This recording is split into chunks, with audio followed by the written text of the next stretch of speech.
दोस्तों काफ़ी दिनों से मीडिया के अंदर एक डिबेट चल रही थी कि राहुल गांधी क्या अमेठी से दोबारा चुनाव लड़ेंगे नहीं लड़ेंगे और स्मृति ईरानी भी राहुल गांधी को ललकार रही थी। और लेकिन आखिरकार राहुल गांधी ने अमेठी की बजाय रायबरेली से ही चुनाव लड़ना उचित समझा। आइए इस पूरे सब्जेक्ट के अंदर डिस्कस करते हैं।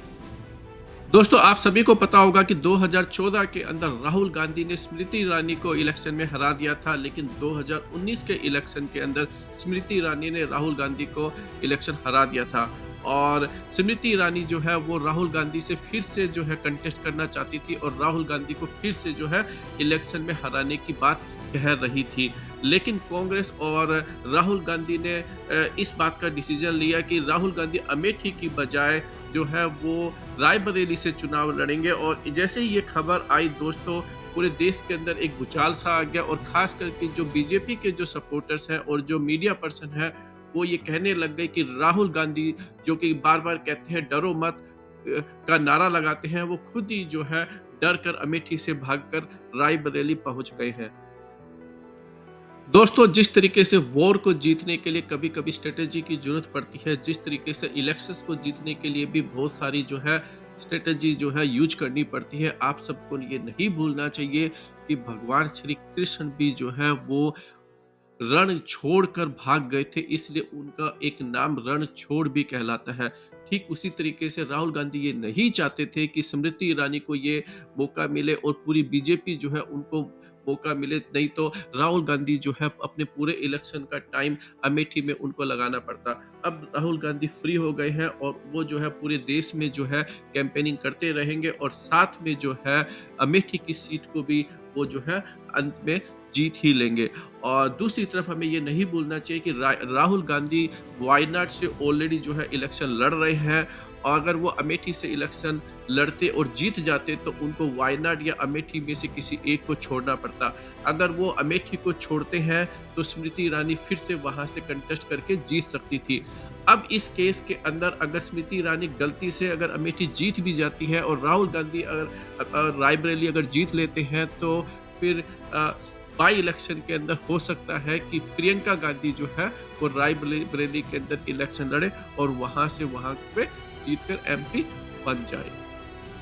देखिए बीजेपी बड़ी लगातार जो है राहुल गांधी को टारगेट करती आई है, क्योंकि आप सभी को पता है कि राहुल गांधी ही एक ऐसे एमपी है जो बीजेपी को और खास कर मोदी के लिए एक बहुत ही बड़ी चुनौती बने हुए। चाहे मीडिया आजकल की कुछ भी कहे, लेकिन आज भी जो है गांधी परिवार के नाम से वोट मिलते हैं।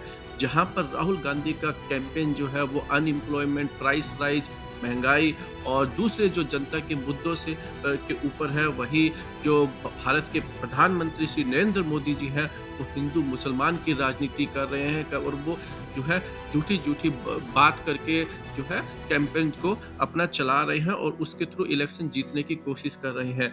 एक ऐसा प्रधानमंत्री है 10 साल के अंदर जो इतनी बड़ी बड़ी बातें करता है लेकिन अपने काम के ऊपर वोट नहीं मांग रहा, बल्कि हिंदू मुस्लिम करके डिवाइड एंड रूल वाली पॉलिसी अपनाकर इलेक्शन लड़ रहा है। पर आखिरकार जनता किसका साथ देती है ये तो 4 जून को ही पता चलेगा।